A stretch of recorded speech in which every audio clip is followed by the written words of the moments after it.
Fazei-me instrumento de vossa paz.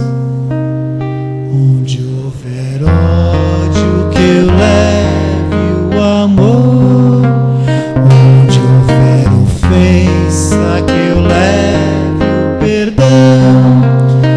Onde houver discórdia, que eu leve a união. Onde houver dúvida, que eu leve a fé. Onde houver erro, que eu leve a verdade. Onde houver desespero, que eu leve a esperança. Onde houver tristeza, que eu leve a alegria. Onde houver trevas, que eu leve a luz. Ó Mestre, fazei que eu procure mais consolar que ser consolado, compreender que ser compreendido,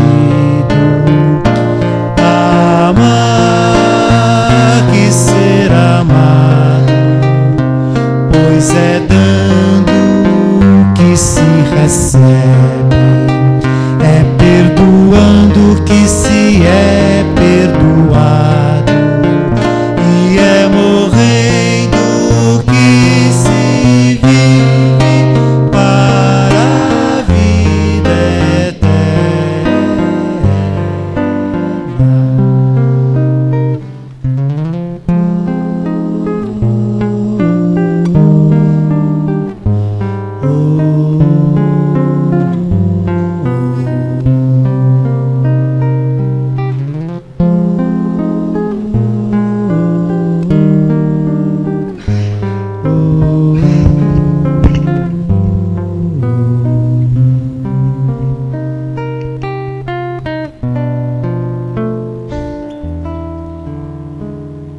E assim, vamos elevando nossos pensamentos, vamos nos harmonizando, vamos sentir aquela energia positiva e nos envolvendo, nos fortalecendo. Vamos sentindo a mão carinhosa dos mentores dessa casa, que nos traz a paz, a harmonia para essa noite, envolvido nessa psicosfera de amor, de paz e de luz. Vamos nos interiorizando, procurando dentro dos nossos corações resgatar aquele amor, resgatar aquela coisa boa que é a centelha divina de paz que o Mestre nos trouxe, que a façamos a florescer nesse momento, que possamos sentir que existe um Mestre de luz nos abraçando, nos acolhendo, nos mostrando que somos suas essência de um Pai maior. E nessa reflexão que possamos visualizar o que buscamos nessa vida, qual a nossa missão, qual o nosso propósito, por quê queremos tantos aprender a vivenciar o que o Mestre nos trouxe, a vivenciar o amor, a vivenciar a paz, a compartilhar a luz, a compartilhar um pouco do que já temos, um pouco de que nós já aprendemos com os nossos amigos. E assim, sentindo que dentro de nós floresce o amor, a paz e a luz, a reflexão maior se faz presente. Vamos agradecer ao Pai a oportunidade que nos dá de estarmos aqui, de podermos nos locomovermos, de podermos estarmos presentes, de podermos ser saudáveis aos olhos de Deus, para compartilhar com os nossos irmãos um pouco de solidariedade. Que hoje possamos estar todos nós abertos às mensagens de paz, abertos às palavras que que nessa casas irão ser proferidas, que possamos estar totalmente abertos, que não possamos estar refletindo as mensagens do Pai, ao contrário, que possamos estar agregando a elas a esse momento, e que nessa palestra se faça refletir em nossos corações o que buscamos para a nossa vida. Que sejamos não aquele que pede, mas aquele que agradece, não aquele que só procura, mas aquele que encontra a paz, que encontra a luz, que encontra a formosura do amor, a formosura da paz, que encontre a si mesmo. É a busca que nós temos para cada um de nós, que nós conseguimos nos encontrar e encontrar perante ao Mestre a luz que Ele traz para cada um de nós.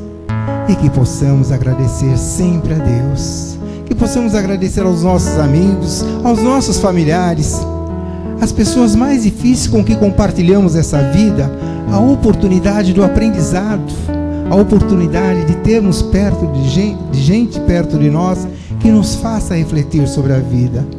Que possamos hoje agradecer ao Pai, mas que nesse momento possamos trazê-lo para junto de nós, com a prece que o Mestre nos trouxe. Pai nosso, que estais no céu, santificado seja o vosso nome. Venha a nós o vosso reino. Seja feita a vossa vontade, assim na terra como no céu. O pão nosso de cada dia nos dai hoje. Perdoai as nossas ofensas, assim como nós perdoamos os nossos ofendidos. Não nos deixeis cair em tentação, mas livrai-nos do mal. Assim seja. Graças a Deus e obrigado, Pai, por estarmos reunidos numa família tão maravilhosa. Que assim seja. Graças a Deus. Quanta luz neste ambiente, descendo sobre nós, vibrando em nossa mente. Quanta luz, quando assim em prece, como a alma cresce aos olhos de Jesus. Quanta luz, quando em oração a voz do Mestre fala ao nosso coração. Quanta luz descendo sobre nós. Quanta luz, quanta luz.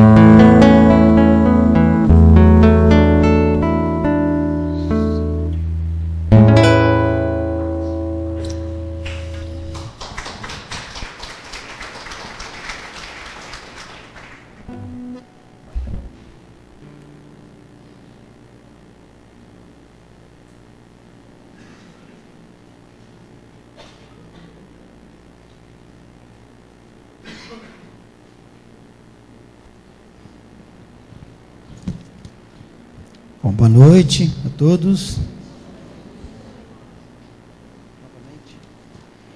Hoje nós temos o prazer de receber aqui o palestrante Ivan da Cunha. Ele é palestrante, ele é comunicador da Rádio Boa Nova AM 1450, na qual é comentarista do Jornal Nova Era, às quintas-feiras, às 12 horas. Ele também é participante das atividades do Centro Espírita Fraternidade de Luz, localizado na Zona Leste de São Paulo. Ele é diretor e idealizador da peça teatral Aconteceu na Casa Espírita. Mais informações, www.grupoestrelaguia.com.br. Uma salva de palmas para o Ivan. Seja bem-vindo, Ivan.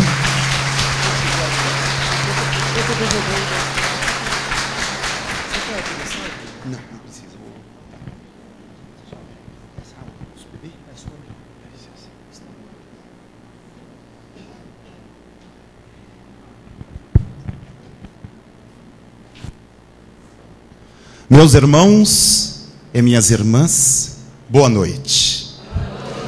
Agradeçamos imensamente a oportunidade de estarmos reunidos em nome de nosso Senhor Jesus Cristo.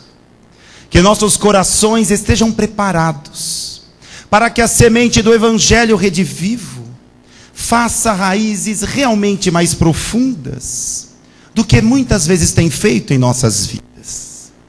Sabemos que diante de nossas dificuldades, das inúmeras lutas que temos vivido, o terreno árido de nosso espírito torna dificultoso para que a mensagem de Jesus faça a profundidade devida, fazendo com que, muitas vezes, até achamos que estamos realmente a absorver as lições do Evangelho, mas notamos que diante das primeiras mazelas, das primeiras turbulências em nossas vidas, como aquela planta fragilizada, é facilmente arrancada de nossos corações e a nossa fé vacila. Não é verdade? Quantos são aqueles que, de 30 anos de doutrina, e que de repente, quando a dificuldade bate em sua porta, abandona tudo e sai correndo, como se estivéssemos a barganhar com Jesus, e a dizer assim: ora, mas eu sou espírita, frequento a casa, faço tudo o que ali me pedem, por que tenho que ter dificuldades? Mostra que ainda não entendemos muita coisa, que entendemos, aliás, bem pouca coisa de nossa jornada evolutiva. O mundo é o que ele é. O mundo não vai se transformar simplesmente porque nós desejamos que ele se transforme para que eu seja feliz. Devo compreender que o passo definitivo para a minha felicidade é algo particular, independente do mundo exterior que estou vivendo. Independente. E agora, hoje é um dia daqueles mais difíceis. Quarta-feira de cinzas, acabou o carnaval, não é? E aí toda aquela energia do começo do ano novo, agora vai, 2012 vai ser melhor, geralmente acaba numa grande depressão coletiva, onde a criatura olha para trás e vê que nada mudou. Os seus problemas são os mesmos, as suas dores, as suas angústias são as mesmas. E agora? O que ele pode fazer daqui por diante? Muitos anestesiam os sentimentos e passam a não querer enxergar a realidade à sua volta. E muitos têm a oportunidade de despertar. E olha que muita gente diz: nossa, como passou rápido. Chegou rápido o carnaval, não chegou? Rapidíssimo. Porque nós estamos vivendo a chamada ditadura da velocidade. É a droga dos tempos modernos. E é oferecida gratuitamente. Não custa nada. Muito barato para entorpecer os nossos sentidos. Muito barato. Aliás, dizem que a segunda droga depois da velocidade, que melhora na relação custo-benefício, entorpece os nossos sentidos, é jogar na Mega Sena. Né? Você paga 2,50 na quinta e viaja até o sábado achando que vai ganhar. Minha vida vai mudar, não é? Tudo vai ser diferente. Mas a ditadura da velocidade é algo bastante grave. Porque o mundo moderno nos imprime uma velocidade tal que, conforme é estudado e trazido pelos espíritos amigos, é uma ferramenta ótima de obsessão.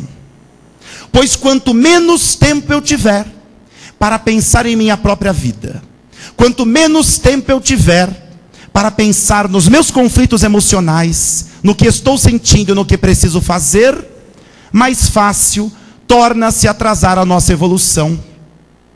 E cada vez acordamos mais cedo, dormimos mais tarde. Há pessoas que chegam em casa, nem tiraram a roupa, eu preciso tomar banho, já está ligando o computador para eu ver os e-mails antes de dormir, ver o Facebook, responder algumas coisinhas, porque eu não consigo. Não é? Antes era só a televisão, agora são inúmeros os instrumentos que tentam nos deixar com o pensamento vibrando sem parar um segundo o dia todo. Estamos na época do fast food, não é? Na época do lava rápido. Tudo bem que ninguém vai levar o carro no lava lerdo, né? Você lava e fica 3 dias lavando, não tenho pressa, né? Do drive-thru. Eu já falei para meu amigo Alexandre Anselmo que ele deveria inaugurar aqui no Grupo Esperança um drive-thru espiritual, não é? A pessoa passa de carro, abre o vidrinho, toma um passe pelo vidro assim e vai embora para casa, meu filho, feliz, está tratado, não é? Já resolveu os problemas. A questão é que se um dia alguém fizer isso, ninguém mais sobe para assistir uma palestra. Porque dá trabalho ficar ouvindo falar de reforma íntima, ouvindo, porque nós, se deixar, a gente se encosta. Não é à toa que o livro dos Espíritos, na lei de sociedade e na lei de progresso, mostra a importância dos acontecimentos exteriores para nos impulsionar, para que caminhemos, porque senão a gente para a evolução, sim. Mesmo diante da dor, diante da dificuldade, muitas vezes ainda não caminhamos. Quantas vezes você atende uma pessoa na casa espírita há 15 anos nas entrevistas, e ela continua com os mesmos problemas de 15 anos atrás, as mesmas reclamações, as mesmas mágoas, as mesmas situações não resolvidas. Veja como precisamos começar a despertar. Ainda há tempo de fazer um 2012 diferente. Ainda há. Porque no final do ano, nós desejamos um ano melhor. Desejamos ou não? Precisamos começar a construir um ano melhor. Sair do desejar para construir um ano melhor. Esta data é perfeita, porque o carnaval acaba de vez com o véu das ilusões. O ano começou, como o Dudu diz, ou tinha um monte de gente mandando mensagem de Feliz Ano Novo. O ano começou, Feliz Ano Novo. Não é assim? O ano começou, só que eu não posso mais deixar de fazer o que eu preciso fazer. Não posso mais me conformar com uma vida morna, uma vida mais ou menos. E aí entra a grande figura desta noite, esta querida Anália Franco. Nós vamos hoje resgatar alguns ensinamentos deste ícone, esta personagem fantástica da doutrina espírita, mas mais conhecida pelos católicos do que pelos espíritas. Muitas pessoas, depois que conheceram o trabalho que nós fizemos sobre a Anália Franco, disseram assim: nossa, eu pensava que a Anália Franco era somente um nome de sala. Porque a gente vê salinha Anália Franco, né, grupo, mas tem uma história lindíssima. A Anália é um daqueles espíritos que de tempos em tempos a espiritualidade permite que venha nos mostrar que é possível ser feliz neste mundo. Plenamente feliz? Não. O livro dos Espíritos não engana ninguém. Os Espíritos amigos nos dizem, quando Kardec pergunta se é possível a felicidade plena neste mundo de expiação e provas. E eles respondem não, claro que não. Em um mundo de expiação e provas, a felicidade plena não é possível. Até porque, como disse Jesus, enquanto uma única ovelha estiver fora do meu redil, eu não poderei ser plenamente feliz. Alguém pode ser feliz vendo o seu irmão em dor, em sofrimento? Claro que não. Mas dizem os Espíritos, poderíamos ser muito mais felizes do que somos. E um espírito como Anália Franco, vejam vocês, reencarnada entre nós, entre 1856 ou 53, há um pequeno erro de registros históricos, mas desencarnada em 20 de janeiro de 1919, entre os seus 66 ou 63 anos, em uma época que a mulher era mero objeto do homem, não tinha direito a voto, não tinha direito de se manifestar nos ambientes públicos, tinha direito de ficar calada e dentro de casa. Esta mulher conseguiu constituir durante pouco mais de 20 anos da sua obra, dos 40 aos 66, 63 anos de idade, mais de 100 instituições. Não estou falando uma, duas, 100. Entre abrigos, creches, asilos, ela recolhia a todos os desafortunados da sorte.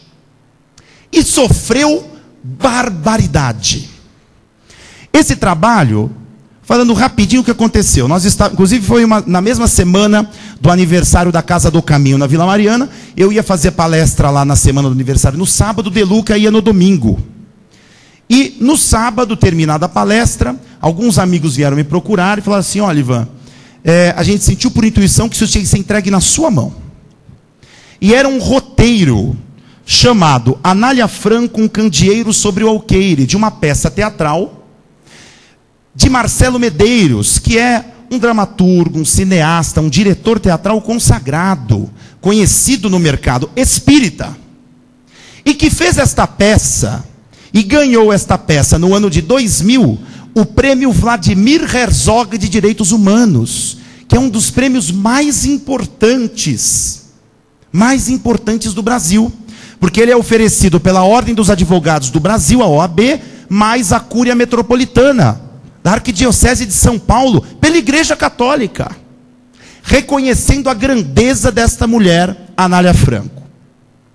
Inspirados pela espiritualidade, rapidamente, nós temos amigos fantásticos, alguns deles estão aqui, né? Esses meninos e meninas são irmãos de fé do grupo Estrela Guia, e é impressionante como eles são bobos, porque eu falo, vamos fazer, eles vêm atrás de mim e falam, vamos, né? Mas fazer o quê, né?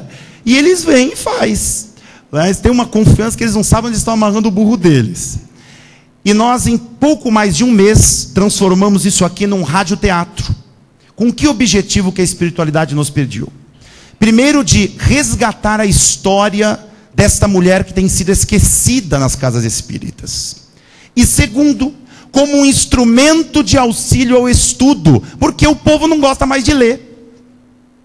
Então, pelo menos a gente transformou num radioteatro, onde a pessoa ouve, ri, se emociona, entende a história, mas ao mesmo tempo ela estuda, porque ela coloca no CD do carro e ouve aquela peça, coloca em casa num tocador de CD comum, baixa e coloca no seu MP3, vai ouvindo enquanto trabalha, e assim por diante. Então, com esse objetivo foi gerado esse trabalho belíssimo, foi apresentado já na Rádio Boa Nova. São 5 capítulos e virou um CD duplo. Vendido a R$15, preço baratíssimo para uma obra dessa, totalmente beneficente. O Grupo Estrela Guia é um grupo espírita de teatro há 9 anos, com a peça Aconteceu na Casa Espírita, Projeto Recomeçar e agora o Anália Franco, e trabalha totalmente de maneira beneficente. O valor arrecadado, como está aqui escrito, é revertido para as obras assistenciais da Casa do Caminho, casa muito respeitável, que tem as creches Tiãozinho, muito conhecidas aqui em São Paulo. Muito bem, então isso aqui no final, quem quiser adquirir, de alguma forma nós vamos estar lá autografando, sem problemas nenhum. Mas agora o que é importante é o que nós vamos fazer agora. Anália e a sua equipe fizeram um pedido especial, porque quando eu fui começar a fazer o ciclo de palestras sobre a Anália Franco, elas me pediram assim: não fique falando os detalhes da vida de Anália, porque é a humildade do espírito, não é? Fale à luz do Evangelho de Jesus alguns pontos que façam com que as pessoas se motivem a seguir em frente. Então nós vamos destacar algumas das inúmeras lições deixadas por esta irmã, mas que são inspiradoras. Inspiradoras.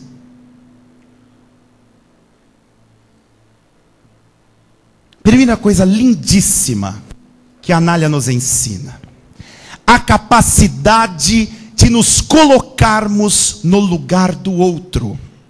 Você só pode compreender a sua própria dor quando você consegue começar a se colocar no lugar do outro. O contrário do amor não é o ódio, como os muitos pensam. O contrário do amor é a indiferença. A indiferença é pela miséria alheia, pela dor do meu irmão e a indiferença para comigo mesmo. Porque nós começamos a achar que sofrer é normal, que ter mágoa, ter depressão, ter tristeza, isso é assim mesmo, faz parte dessa vida. Faz nada. Não faz. Então nós começamos a achar que veio aqui, a gente veio para sofrer. Mentira. Isso não é verdade de maneira alguma. E a Nália nos mostrava que uma vez que você se coloca no local do outro, você passa a compreender melhor a si mesmo. Você passa a compreender melhor a si mesmo. E o que nós temos visto? A indiferença. As pessoas acomodadas achando que o mundo é assim mesmo. Como eu disse no começo da palestra, anestesiando os seus sentimentos e achando que o que nós vemos de errado do mundo afora faz parte da vida. E lavamos as mãos. Só que quando nós fazemos isso em relação ao mundo exterior, não é diferente do que fazemos conosco. Inúmeras pessoas já desistiram de si mesmas. São às vezes quase mortos-vivos. Como diz a bela mensagem, embora aquele que quase morreu esteja vivo, aquele que quase viveu já morreu. Aquele que quase viveu já morreu. As pessoas desistiram de lutar contra sentimentos que elas sabem que lhe fazem mal. Lhe fazem mal. O que falta? Eu me colocar no lugar do outro. Eu lembro Chico Xavier, certa vez procurado por um rapaz aqui de São Paulo, que dizia assim: Chico, eu sinto um enorme vazio dentro de mim. Eu não sei explicar esse vazio que me consome. Diga, meu filho, continue. E ele disse assim: eu não tenho motivos para este vazio. A minha vida é boa, eu tenho um bom trabalho, eu ganho bem. Eu tenho uma casa boa, eu tenho uma família maravilhosa, bons filhos, uma boa esposa. Trabalho na casa espírita, sou até médium, vou em alguns trabalhos, faço a minha parte na casa espírita. O que falta para mim, Chico, para eu tirar esse vazio que há dentro de mim? E Emmanuel nessa hora se manifesta e responde assim: diga a este moço, Chico, que falta a ele a alegria do outro. É na alegria do outro que ele vai calar o vazio de seu próprio coração. Fora da caridade não há salvação. Precisamos da presença do outro em nossas vidas. Quando abandonamos o outro, aquele que amamos, ou até mesmo aquele que desconhecemos, é um ato de quem também está abandonando a si mesmo, está desistindo de lutar. Está desistindo de lutar. Veja a importância. Eu não sei, eu acho que até comentei aqui na nossa outra palestra, mas sempre vale a pena repetir, que quando eu era jovem, faz pouco tempo, e nós trabalhávamos na Mocidade Espírita, um trecho que eu não conseguia compreender do Evangelho, é aquele famoso trecho onde diz o Cristo amigo: onde 2 ou mais pessoas estiverem reunidas em meu nome, eu lá estarei. Eu não me conformava. Por que quando 2 ou mais pessoas? Quer dizer que se eu estou sozinho lá, nada. O senhor não vai estar lá? Aí o pessoal dava algumas explicações, mas não satisfaziam, num primeiro instante, a minha fé raciocinada. Não satisfaziam. Passados algum tempo, com a maturidade, os espíritos amigos vão te socorrendo. E certa vez eles me explicaram assim: meu filho, quando 2 pessoas ou mais estiverem reunidas em meu nome, eu lá estarei, como disse o Cristo. Ele queria dizer que você precisa da presença do outro para encontrá-lo. Eu preciso do outro na minha vida para ver, para sentir Jesus. Não é à toa que diz Jesus naquela outra parábola: eu estava com fome, não me desses de comer, com frio, não me desses de vestir, com sede, não me desses de beber. Mestre, mas onde estavas que não ouvi? Na figura do próximo, daquele que passava em nosso caminho. Veja a importância de rompermos o isolamento. Ah, Ivan, Mas eu não tenho esse problema, eu tenho uma família grande, eu não me isolo. Será? Bom, primeiro que eu acho lindo o que os engenheiros modernos conseguem fazer. Gente, eu acho, olha, não tem arte mais bela, porque ele consegue fazer um apartamento de 53 metros quadrados com 3 suítes. Não é assim? 50 metros quadrados, 3 suítes. Eu falei, caramba, eu não sei como eles conseguem. É uma arte da engenharia moderna. E naqueles 53 metros quadrados moram 8 pessoas. E ela é capaz de morar com 8 pessoas, mas não encontrar a ninguém. Porque as pessoas se tornam transparentes ao nosso olhar. Anália enxergava todos que cruzavam o seu caminho. Ela era capaz de identificar num olhar o sofrimento alheio e estender uma mão de resgate. Mas quando estamos centrados somente no nosso egoísmo e não enxergamos o que está ao nosso redor, as pessoas tornam-se transparentes. Mesmo aquela pessoa mais amada que mora conosco. Pode reparar, muitas vezes quando estoura uma crise dentro da nossa família, que uma pessoa que nós amamos explode, fala umas bobagens, toma uns comportamentos estranhos. Geralmente chegamos e falamos o quê? A pessoa desabafa. Aí você pega e fala, poxa, mas se você estava mal assim, por que você não falou? Por quê? Porque aquele que sofre, a maioria das vezes, não tem sequer dor, não tem sequer força para clamar. Força para gritar, tamanha dor que sente. Só que nós somos incapazes de perceber que aquela pessoa mais amada está sofrendo por causa da indiferença que nós acabamos por tomar em nossas vidas.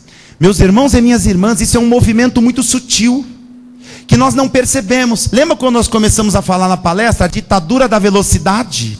Aquela correria que nos consome. Eu tenho tanta coisa para fazer, para cá. E as pessoas começam a se tornar invisíveis. Excelente plano das trevas. Excelente. Excelente. Para que a nossa evolução seja a passos de tartaruga. Quanto mais lentos, melhor. Anália também tinha um comportamento admirável. Ela não tinha medo de errar. Não tinha.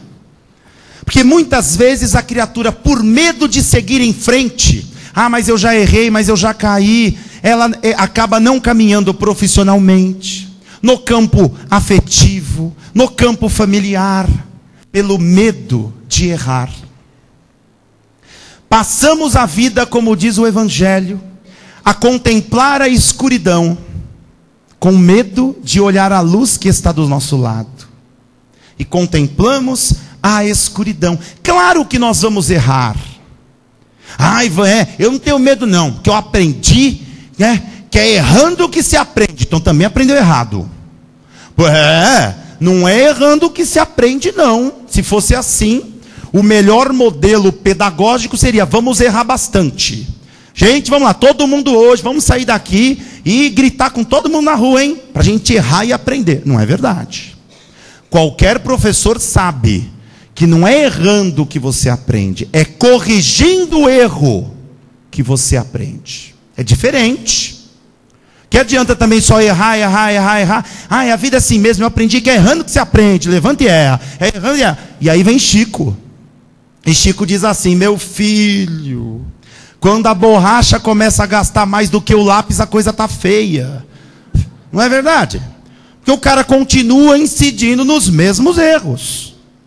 É necessária a coragem de correção do erro para que eu aprenda. Anália errou. O que torna esses espíritos grandes é que eles também caíram. Veja no Evangelho o erro dos amigos mais próximos do Mestre. Pedro negando um amigo. João e os demais disputando quem era maior no reino dos céus, disputando pela sua vaidade uma posição melhor. Todos eles cometeram seus erros, mas é isso que os torna grandes, porque eles erraram, voltaram, corrigiram e mostraram que é possível vencer. Esse é o caminho. Eu erro, volto e corrijo. Só que nós muitas vezes nos encostamos no apoio da espiritualidade amiga. Isso me lembra uma curta historinha que conta que um burrico, ele foi carregado com uma carga muito pesada. Muito pesada. Ele estava praticamente desfalecendo. Ele não ia suportar a viagem até a aldeia próxima. Ele olhava para os céus como a clamar por socorro. Ao atravessar um pequeno riacho, ele foi se equilibrando em cima das pedras, sentiu uma presença diferente espiritual ao seu lado, que fez com que ele escorregasse e caísse dentro do riacho. Com isso, metade da carga de sal foi levada pela água, permitindo que ele levantasse, suportasse o restante do peso e pudesse terminar a sua jornada tranquilamente. Passado algum tempo, foi colocado sobre este burrico uma nova carga, também muito grande, mas desta vez uma carga de esponjas, muito leve, embora ela era grande, levíssima. Ele, se aproximando do rio, lembrou do que aconteceu com a carga de sal e falou assim: deu certo uma vez, vai dar outra, não é? E dessa vez ele não escorregou não, meu filho, ele mergulhou, fez um tibum, entrou lá na água, as esponjas se encheram de água, ele afundou e morreu afogado. Quantas vezes em nossas vidas não nos livramos de situações complexas, difíceis, e a gente fala: que sorte, ou então, graças a Deus que deu tudo certo, mas não deve parar por aí. Eu preciso refletir o que eu passei, qual é a lição a ser tirada, porque talvez num futuro eu não vou conseguir essa mesma sorte, ou esse auxílio no momento que eu esperava. Quantas situações, uma pessoa, por exemplo, que ela é esquentada no trânsito, não escapou de viver um momento muito crítico na sua vida. Quantas vezes? Escapou uma, escapou duas, escapou três. Ai, que sorte. Oi, graças a Deus deu tudo certo. Caramba! Eu preciso parar, refletir o que eu estou fazendo, o que está acontecendo na minha vida, porque talvez vai ter um momento lá na frente que eu não vou conseguir novamente me safar numa situação dessa. Olha a importância de ter a coragem de corrigir os erros para seguir em frente. Ninguém que não corrige os erros consegue dar passos mais longos. Tem gente que fala assim: mas minha vida não deslancha, rapaz. Eu não sei por quê. Ela não deslancha. Por quê? Porque tem alguma coisa que você não está querendo resolver. Você está fugindo de si mesmo. Enquanto você não resolver esse ponto, como é que você vai dar passos diferentes na sua vida? Espiritualidade não vai colocar um fardo que eu não possa carregar. Filho, então fica aí, assim tá bom para você. Continua. Vai vivendo aí até você conseguir acordar e resolver determinada situação.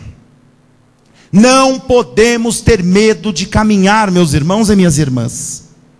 Lembro novamente de Chico Xavier, naquela bela trova onde ele coloca assim: guardemos isso.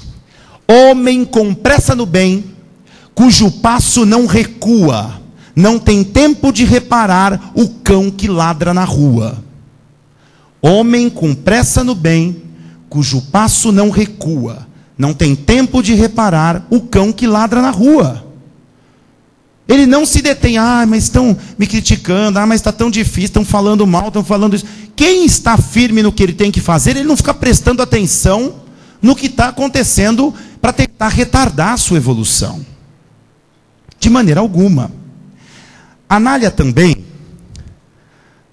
tem alguns trechos maravilhosos na sua trajetória, onde ela resgata coisas simples, como a importância do conhece-te a ti mesmo.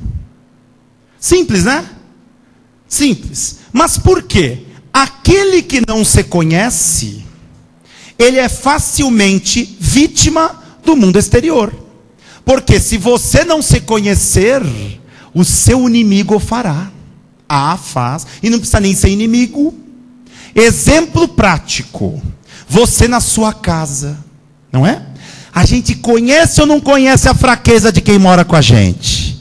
Ah, conhece.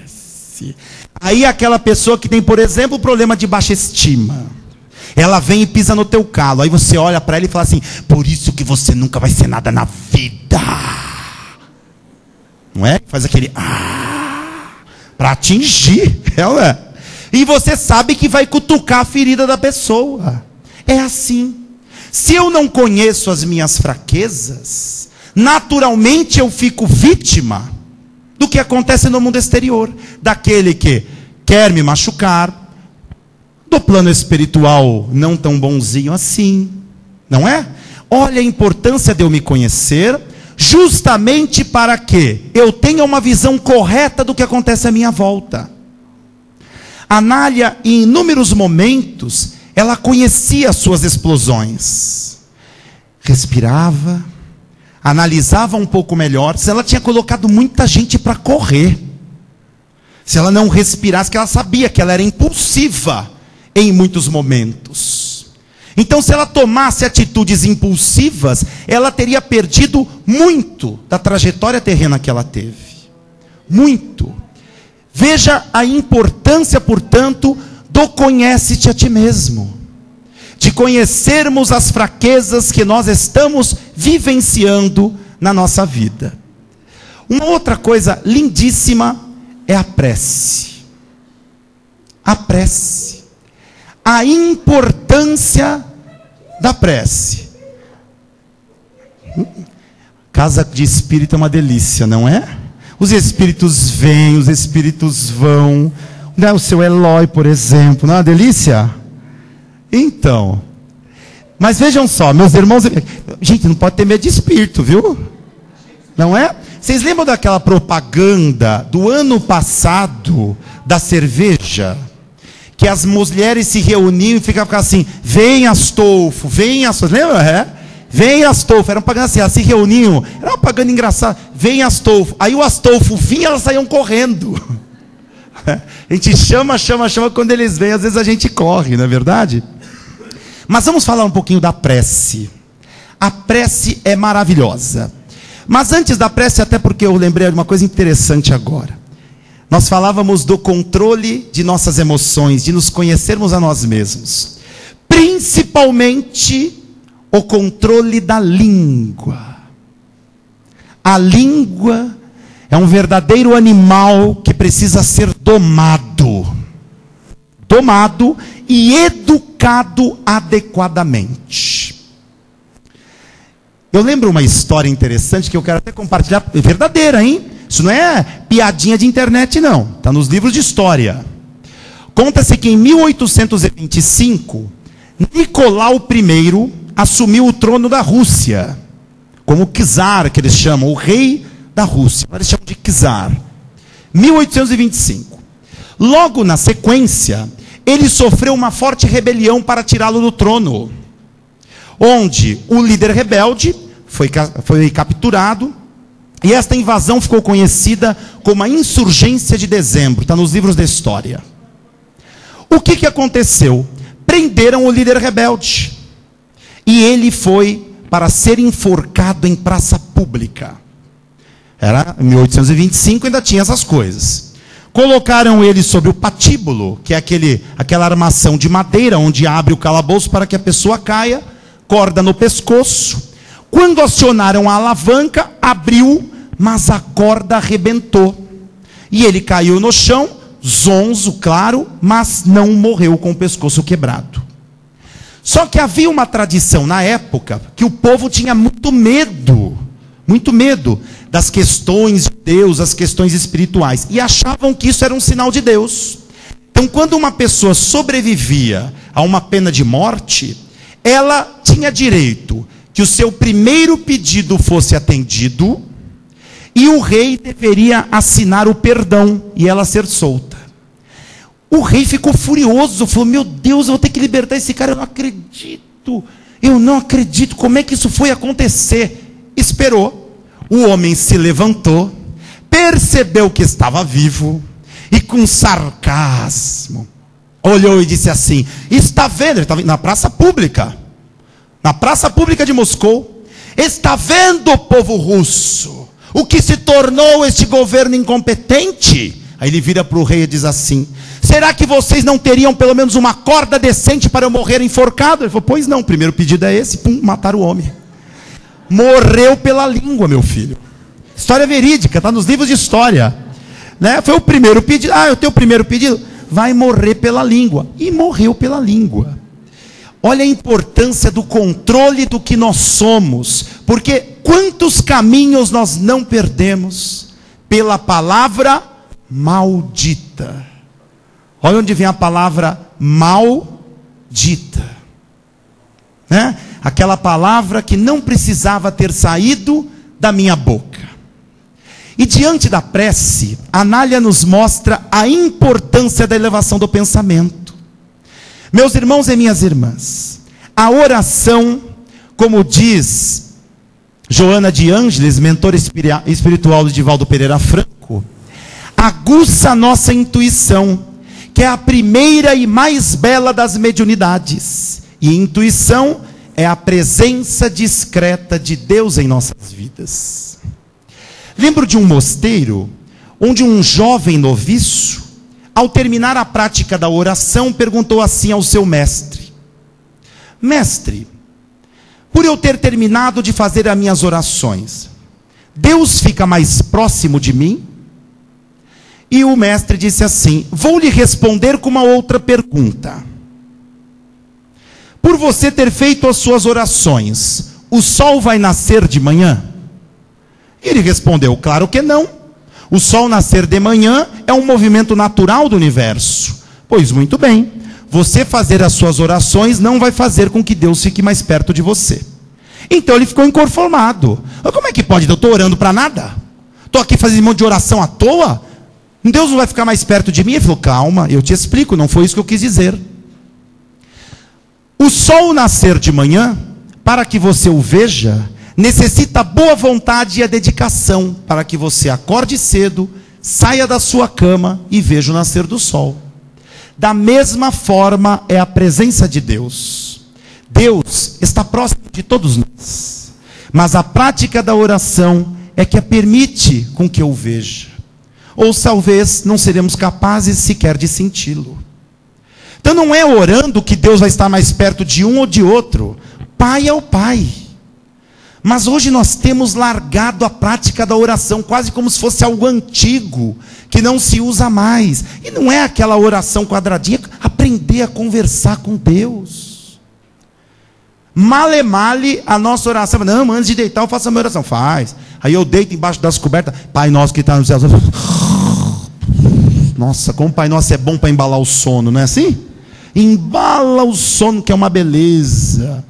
Mas é essa prática de nós elevarmos o pensamento para que a espiritualidade amiga possa nos socorrer, para que a intuição flua na nossa mente e tenhamos força de agir, força de fazer o que precisa ser feito.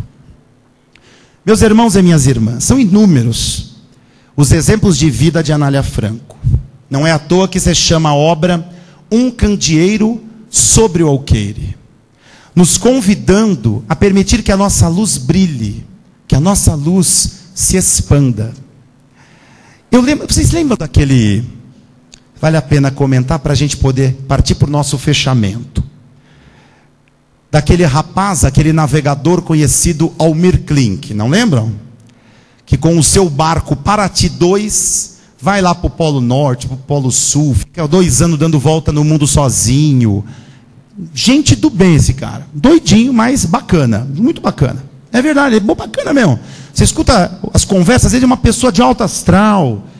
E ele, certa vez, numa entrevista na TV Cultura, ele falou algo que eu acho que vai calhar muito bem para nós partirmos aí para fechar um pouco o nosso conhecimento da noite. Ele disse assim: um capitão experiente, atenção, hein? Um capitão experiente não dá atenção tanto para as grandes ondas, dá uma atenção muito maior para as pequenas ondas, Porque são as pequenas ondas que, sem que o capitão perceba, vão lentamente minando o casco do navio, e sem que o capitão perceba, tire o navio da sua rota. É perfeito com o que nós passamos nas nossas vidas. O que são as grandes ondas? Aquele grande problema que a gente tem, o grande problema de saúde, aqueles grandes problemas que chamam naturalmente a atenção de amigos, familiares para nos socorrer. O que preocupa não são as grandes ondas, são as pequenas lutas diárias, os pequenos comportamentos, aquele pequeno mau humor, pequena mágoa, o pequeno ódio, pequenas atitudes que a gente não dá atenção, mas que vão minando. O que é minar o casco do navio? Minando a nossa força, minando a nossa luz, minando a nossa vontade de vencer. E tira a gente do rumo. O cara não percebeu porque 3 anos depois ele tomou um rumo maluco na vida dele. Ah, mas não aconteceu nada demais. Aconteceu. Pequenas gotas diárias. O que diz o Evangelho? Segundo o Espiritismo. O que preocupa a espiritualidade são as pequenas agulhadas diárias. Que a gente fala que é assim mesmo. Eu sou assim mesmo. E não pode ser. Lembro do primeiro grande fotojornalista, chamado de Jacob Riis, que no final do século XVIII, começo do século XIX, ele ficou famoso por ser o primeiro jornalista, fotógrafo, a fotografar a miséria humana. Ele ia onde estava a dor do homem e fotografava cenas da miséria humana. Ficou famoso, ganhou vários prêmios por isso. E certa vez, Jacob, que era dinamarquês, erradicado americano, ele disse o seguinte: quando eu estou naqueles meus dias difíceis, onde parece que eu quero desistir de viver, eu lembro uma cena que presenciei, de um escultor de pedras, que pegava uma pedra enorme, e ficava 100 vezes batendo no mesmo lugar daquela pedra. 100 vezes. E nada acontecia. De repente, na martelada número 101, a pedra se abria em 2. Mas eu que assistia a tudo sabia que não foi a martelada de número 101 que rompeu aquela pedra, mas sim a soma de todas as anteriores. Não desista de você. Nós não podemos desistir de lutar. Se Anália tivesse desistido diante de tanta calúnia e difamação que sofreu, tanta dor que foi infligida a ela, ela não teria feito uma obra tão grandiosa. E ela nos deixa o recado, que inclusive é o nome de uma obra que nós estamos publicando espírita, com esse título, que vai ser agora no final de março. Não desista de você. Precisamos compreender a importância dessas pequenas marteladas diárias em nossos comportamentos menores, que são aqueles que daqui 15, 10, 20 anos traz aquele problema gigantesco. Ah, eu tive um infarto. Ah, eu acho que foi aquela briga que eu tive essa semana. Não é, aquilo é a gota d'água de inúmeros dias de comportamentos, de lixo mental que vai sendo acumulado e que uma hora ou outra explode em nossa vida. E não estamos a sós, meus irmãos e minhas irmãs. A espiritualidade é muito acolhedora. Ela entende as nossas dificuldades. Uma das grandes lições que a Anália deixou para mim, agora eu vou compartilhar algo pessoal, foi que quando eu comecei a divulgar o trabalho Anália Franco, ficou pronto no final de janeiro, tem aqui poucos, 2, 3 semanas, eu não estava conseguindo levar ele para a casa espírita. Eu estava um pouco incomodado de colocar ele ali para vender, para autografar. Não tenho essa experiência que, por exemplo, que o De Luca tem, né? Tão antiga. E eu fui fazer a primeira palestra, eu fiquei transtornado. Quando foi a segunda na região da Moca, aqui em São Paulo, eu cheguei meia hora antes, parei meu carro próximo à casa espírita e fiquei em oração. Eu tenho o hábito de ficar pedindo autorização para a espiritualidade daquele local, para falar em nome de Jesus naquele local. É algo que eu gosto de fazer para entrar na sintonia do local. E nesse momento se aproximou a equipe de Anália. E eu, sentindo a presença, já estava acostumado com esses espíritos, porque desde o começo do trabalho eles se apresentaram para nós. E nessa hora eu comecei a choramingar. Eu não vou levar não. Eu não vou levar esse CD, eu não tenho paciência para isso. Depois eu falo para o pessoal comprar em algum lugar. Eu não vou fazer, que eu não vou fazer. Aí ela disse assim: meu filho, esmolar em nome das obras de Jesus será um importante passo para você vencer a sua vaidade e o seu orgulho. Aí nessas horas a gente respira e fala: sim, senhora. Não é? Mas é verdade. Eu percebi naquele instante que era por orgulho, de não querer ficar pedindo alguma coisa. Aí eu lembrei da minha trajetória, que eu nunca consegui fazer uma campanha Alta de Souza. Vocês conhecem campanha Alta de Souza? Aquela que as pessoas espíritas vão de porta em porta, pedindo alimento e leva a porta na cara. Gente que fala: sai daqui, demônio, essas coisas. Ou então, aí eu lembrei de um outro comportamento meu, ou como a gente tem que aprender. Eu sou daqueles caras que eu ajudo quando tem rifa na casa espírita. Eu pego 3 talão de rifa, não vendo um, compro tudo. Mas é por orgulho, da gente não se colocar. E eu aprendi ali, eu fiquei imaginando a importância de se colocar no lugar do outro, de quem precisa esmolar por um carinho, esmolar por uma atenção, por um abraço, por um trocado para o pão de cada dia. Naquele dia eu vi que eu ainda não entendo nada da dor humana. E a Anália vem para nos ajudar a nos colocar no lugar do outro. Mas não estamos a sós. Porque naquele dia, muito reflexivo, voltei para minha casa. Já era muito tarde por causa da palestra. E eu senti a presença dos espíritos amigos. E era hora de dormir. E a minha filha, a última, de 6 anos, disse assim: pai, me dá colo. Falei: vamos lá, filha. É no andar de cima. E ela sabe, como todos os meus amigos e familiares, que eu não tenho olfato, eu não sinto cheiro. É uma deficiência genética de nascença. Sinto gosto, mas eu não sinto cheiro de nada. Todo mundo sabe. E agora vocês e a torcida do Corinthians estão gravando, né? E nessa hora, eu percebi a espiritualidade agindo através dela. Porque ela fez assim. Ela tirou dos pezinhos um parzinho de meia. Sabe aquelas, as meninas vão entender, aquela meia que tem cheiro de moranguinho, né? Ela tinha ganho uma meia daquela, ela tirou dos pés, esfregou no meu nariz e disse assim: pai, olha como ainda está com cheiro de morango. E eu falei: filha, o papai não sente cheiro. E nessa hora, ela me abraçou e falou assim: não tem problema, meu papai, você tem defeito, né? Mas eu percebia francamente a espiritualidade mostrando, quando nós nos colocamos no local do outro, como somos acolhidos a nós. Amar para ser amado, compreender para ser compreendido, perdoar para ser perdoado. Que esta Anália, este Jesus, amigo de todas as horas, e essa nossa irmã, que ficou conhecida como amiga daqueles que não têm amigos, na noite de hoje, envolva carinhosamente a cada um de nós, dando-nos a esperança de seguir em frente, e sair daqui vendo que vale a pena continuar trilhando o caminho do Cristo, pela graça de Deus. Muito obrigado.